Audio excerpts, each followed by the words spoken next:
Now, Russia's foreign ministry spokeswoman says presence of U.S. forces in Syria, quote, resembles occupation. Maria Zakharova added U.S. presence in Syria is against both international law and the will of the legitimate Syrian government.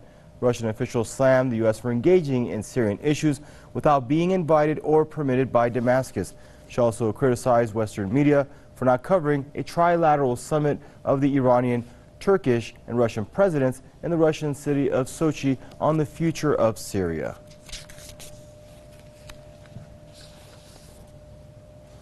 And now we're going to swing over to New York, where we're joined by Dr. Nasir Al-Omari, writer and political commentator. Hello, thank you, Doctor, for joining us back on the program. Now, my question to you, this U.S. being on Syrian soil resembles occupation. Your thoughts on that statement? Well, it's hard to characterize the U.S. as an occupation force. I do believe that the U.S. And all other powers need to withdraw from Syria. In order for Syria to become an independent country, all powers have to withdraw. And the Syrian people, both represented by the regime and the opposition, have to return to Syria and decide on the form of the government that they want to have in their country. And I believe all powers have that objective. I doubt that the U.S. wants to stay in Syria.